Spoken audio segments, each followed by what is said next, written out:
Pud napod diya sa Hebreo 3:1 si Ginoong Hesus mao ang una og pangulo sa mga Kristohanon.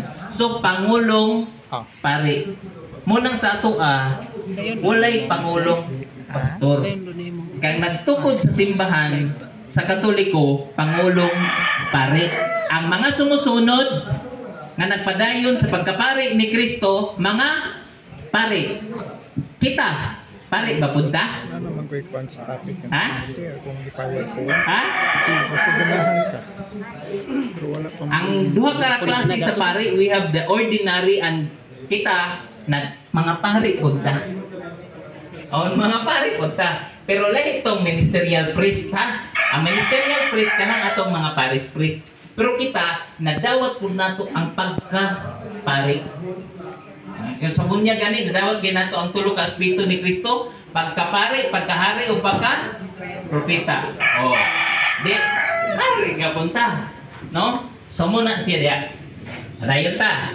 Unsa man ni bro bunya o kanang seminar sa CFD or flag.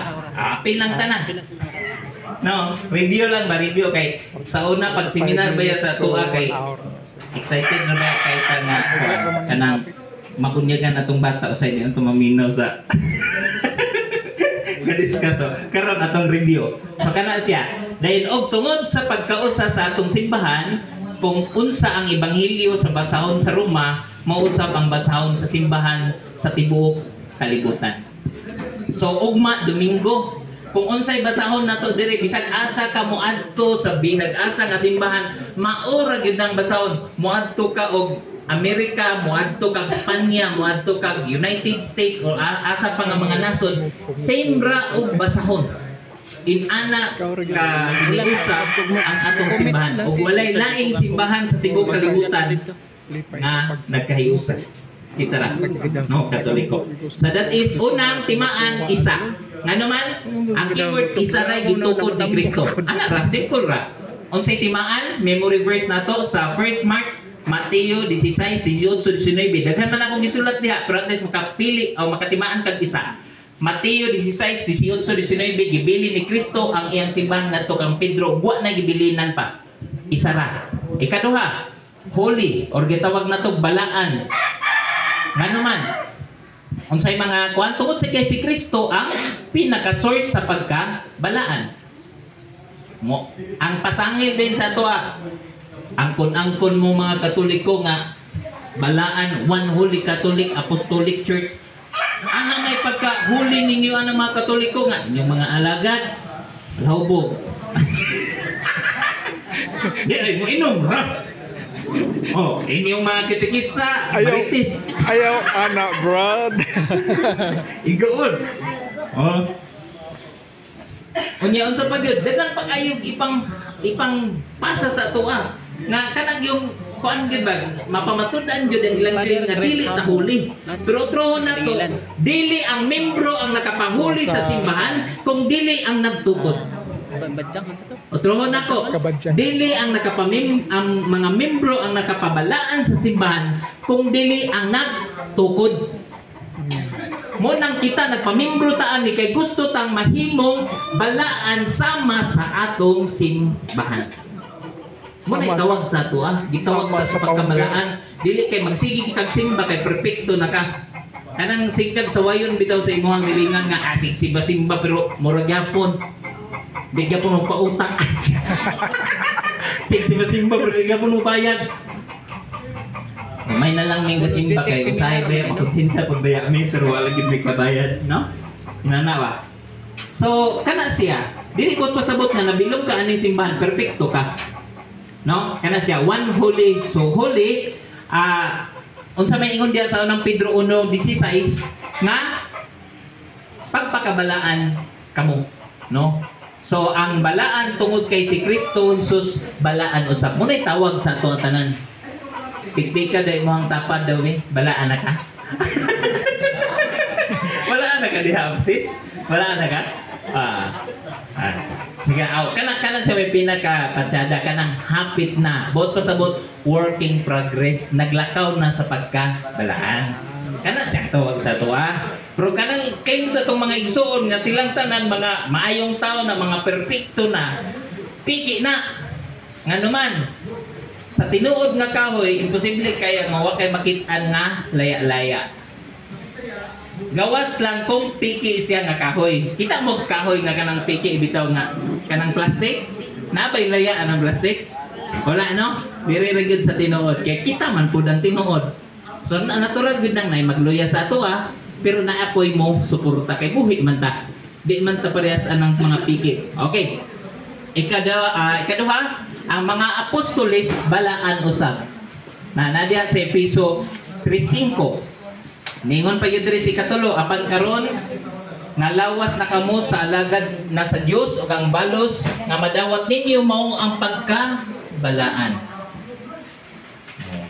Mao ang pagkabalaan, muna ang balos sa tuwa. So muna ang padayon lang gyud sa to ang mga misyon diha, no? So, og mosampot kini sa kinabuhing walay katapusan. Ingon pa sa Roma 6:22, no? So ako gyud nang gipang sulat diha ang mga teksto para pag uli ninyo sa balay katong inyong mga Biblia nga nanimaho ng op-op, maukab na to. Katong inyong mga Biblia nga napuno na og mga abog, maukab na to kay ngano man wa nato gisulat punto por punto ang sulod sa Biblia para inyong ukbon ang inyong Biblia. Okay, guide lang na siya. So gimatarong kita pinagi ni Kristo ug nahimo kitang balaang katawhan sa Dios. Muning challenge sa to Kay naaman ta sa balaan nga simbahan, gitawag gyud ta sa pagkabalaan. Munang naapod tay gitawag natong sacrament of confession, no? Kay ang pagpabalik man sa tong pagkabalaan. Pero sige lang, kinamay topic ka na mo hatag, no?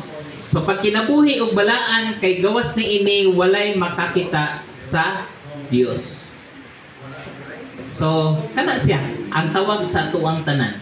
So, memory verse na po na to, sa ikaduha nga mark is, nganong balaan ang simbahan, tungod kay, gitukod kita sa balaan ng Dios. O, ang mga apostoles nga nagsunod, mga balaan. No? O kita pod nga nisulod aning simbahan na gitawag sa pagkabalaan. So ikaduha, holy, diri na tas Katolik. Unsa man ning Katolik atong nahinumduman? Muning mao ba ni ang relihiyon o dili?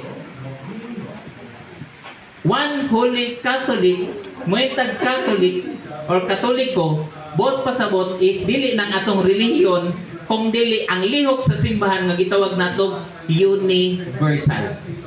Universal. Lihok na sa simbahan. Unsa may lihok sa simbahan?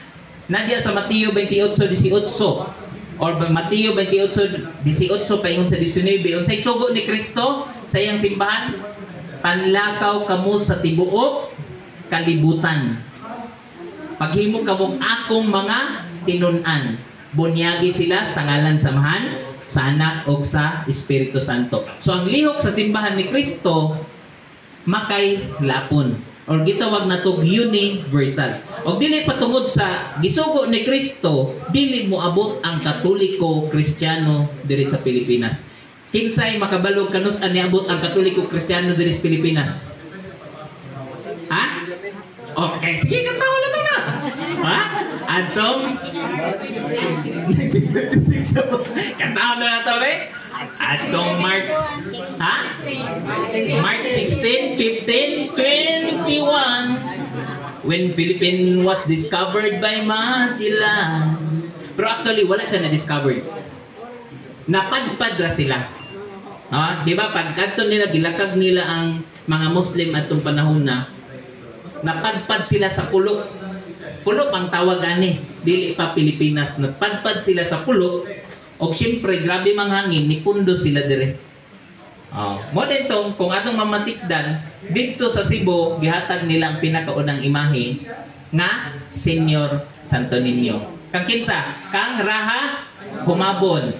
Nga pagka-Kristyano nahimong unsay pangalan ni Raha Humabon? Kon man na siya? Muslim. Himong dato. Ha? Pagka nahimo ng Kristyano nahimong Don Carlos. Mao na siya sa iyahang pagakuan dili pa pero pagbunyag sa iya isip Kristiyano gipanganlan siya Don Carlos. Don Carlos na siya. Napin. Bro, auto unya ang Don Carlos ang ilahang patron Senior Santo Niño. Di ba? Amo na siya. Part lang na siya sa history. So atong mamatikdan tungod sa ikatulong timaan sa matuod nga simbahan niabot ang Kristyanismo. Kay kung wala pa hangtod karon pigan pata, pagano pata, nagtuo pata sa mga anitog-anita. Nagtuo patangan kanang mga kahoy dagko na dihang mga Dios. Katong mga dagkong bato dito ta magampog magluhod-luhod. Mao man sa daang nato nga mga karaan nato mga ninunok. So wala pa niabot ang Kristyanismo. Kay wala ta nakabalo nga naa dayeg Ginoo nga naghimo aning tanan. Okay. So, ang pagtuo sa Roma, mo na din dihaw, kung atong tanawon, tungod sa sugo sa Dios ang kulong nagpadayon pagkaila. Buhat 12:24. O diha gani sa buhat gani kung imong basahon na diha. Human sa pagkakuan bitaw pagpunsad sa Espiritu Santo ngadto sa mga apostoles kanang sa buhat 2 diha sa gitawag natong Pentecostes. Human ana nagsugod na dayon ang mga apostoles og naay isa ka adlaw nga nakabunyag sila 3,000 kabuk. Inana na sila, nagmaisugod na sila, nagkatag-katag na sila. Ang uban ni adto nag-Spanya, ang uban ni adto nagsugod na dayon sila og liho. Okay. So, diri dayon sa ikatulo, ang pagtuo sa Roma nasangyaw sa tibuok kalibutan. Nauna gyud ni katay na mayo.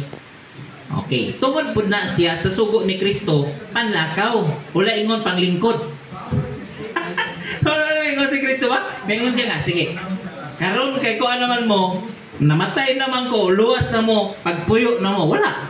Ang niya, panlakaw ka mo sa tibuok kalibutan. Ang sabi sugo niya, kung mulakaw ka, o musunod ka sa iya, sa imong dapat timanan. Biyai ang tanan, pasana ang imong kaugalingong krus, o sunod kanako. Muna karon yung gibati.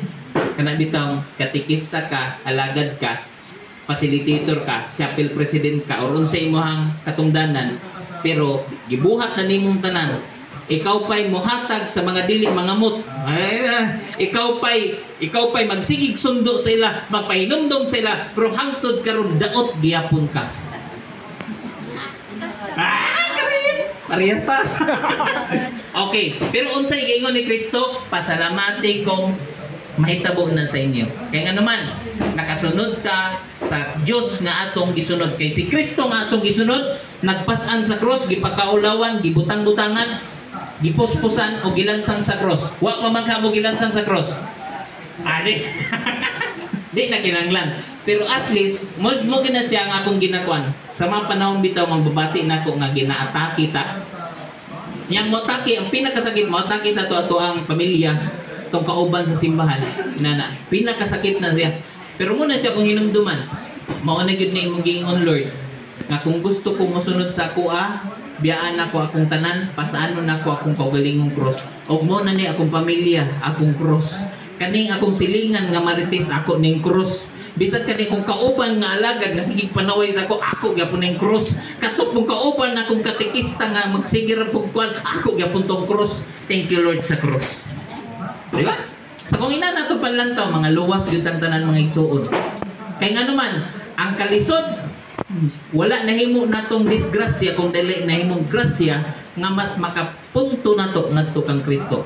Munang pinakarason, nanong ibutang sa atong pinakasintro sa ato ang altar, si Kristo nga wala nabanhaw. Si Kristo nga nagbitay sa cross, si Kristo nga nagpakamatay nga nainana. Mo na ang pinaka-center sa toa. Mo nang sa kada simbahan na ginay crucifix. Pag pahinumdum sa toa, musunog ka sa toa, parehas ka nako. Parehas ka ng imuhang ginatanaw di sa altar. Pero sige lang, ang kinabuhi walay katapusan ato mampunghok na. Okay, so sa man to, bro. Ramantugkuan sa padayon ta. So okay na ang ikatulo. So ang ikatulo, ang keyword nato sa ikatulo dapat natong timan-an. Malimtan nato ang tanan dili lang gid ning ikatulong keyword. Ang first nato ganina, sa tong first Mateo 16, 18, 19. Usa, ikaduha, one huli, mga taghuli, si Kristo balaan o ang iyang simbahan balaan usab. Ikatulo is kanina dayong universal. Unsay timaan na to ani? Bisag kana lang siguro Mateo 28, 18, 19. Makay lapon base sa sugo ni Kristo panlakaw sa tibok kalibutan. Karon ang tibok kalibutan nato kana bitang magbiisi mo nakasunod na baya mo sa kuan ana ay sa kanang sugo ni Kristo kay naman kay kalibutan niadto man kasalaing kalibutan muna na siya pero wa ka ni apil wa kay kalibutan ngana David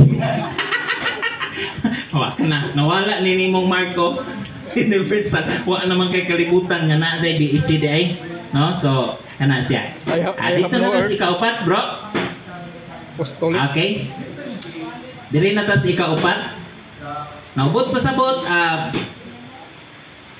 busa ang naay pagkapari o Kristohanon sa tibuok kalibutan nagpadayag sa pagkakatoliko sa mga Kristohanon. Or gitawag nato kana diha is kanang gipadayag 5 Gs gihimo kamo isip usaka gingharian sa mga pari kanang gipadayag 5:23. Gingarian sa mga pari tungod kay kung asa adunay pari nga Katoliko ana adiha ang simbahan ni Kristo. Okay.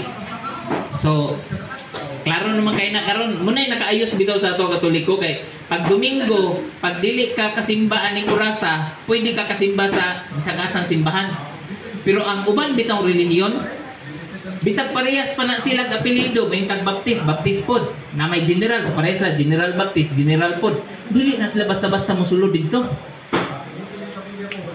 kay nga naman di ko kabalo pero nakoy nadunggan nga ang uban daw masuko ang uban nga mga pastor di ko sure pero ako ra ting nadunggan nga masuko ang pastor dito musimba kay gikuha yang membro. Pero sa ato ang Katoliko, bahala ka diya, musimba ka, bahala kinsa pa ka diya, ala sulod. Wala naman yan. Ha? Wala ana no, wala 10%. Mo man na ilaha. Sa to wala man na. Mo sulod ka diya, pag musimba ka, muhalad ka og dili. Pakalawaton lang yun ka. Basta na, pare, mo anak man yun, udi ba yan ang mingong pare? Unsa man naghalad ka? Ang lawas ni Kristo. Wala eh. Payo, ang lawas ni Kristo. Amen. Bahala pag naghalad ka diya, wala. May ikaw po taon nga di po kayo mapasalamatos Ginoo sige ra kag dawat gracias Ginoo unya na nato sa Eucharist nato na masabtan ani mo nga mayong kag lamiang gid tang muhalad no kay dako mo liging grasya unya nagpalimot-limot ra ko unya na sa ikaduha natong topic no so ikaupat na ta og katapusan nga part sa gitawag nato mark sa matuod na simbahan mao ang apostolic. Unsa nang word nga apostolic? Bot pasabot gibilin sa mga apostolis. Gibilin sa mga apostolis. Kinsay unang gibilin? Si Pedro o si Simon? Atong klarohon. Ha?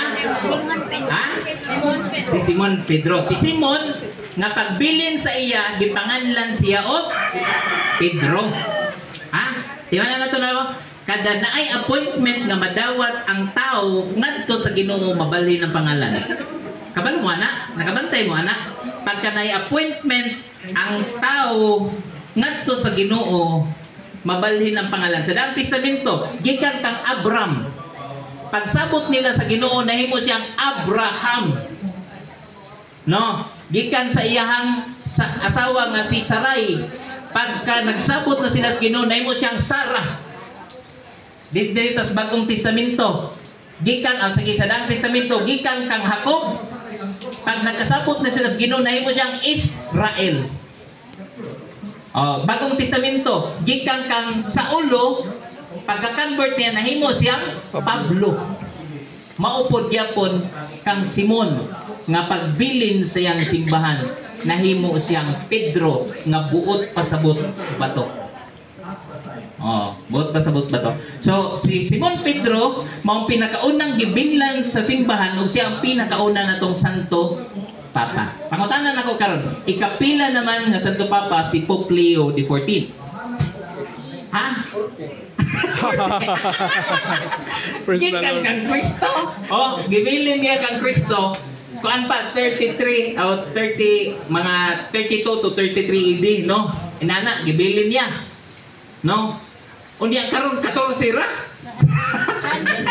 Ha? Oh, may isa kuan. Kay ha? Sige. 167? O sige, kinsa pa imutag na. Ayan. Inani siya kay ang promise ni Kristo sa iyang simbahan sa Mateo 16:19, bisan gani ang kamatayon dili gayud makabuntog niini. Pagkahuman kang kuan kang Simon Pedro napay nanunod ug karon kang Pope Leo wala na siya naputol ika-267. Nami listahan diri. Oh, natay listahan. Kung gusto mo niya picturein ninyo kinsa unsay mga tuig sila nagsugod kano sa sila nahuman hangtod kang Pope Leo. Pero sa tong lista taman pa kang Pope Francis 266. Namatay naman si Pope Francis, napulihan karon 267 gikan kang Simon Pedro. Wala naputol na. Muna siya gitawag nato apostolic.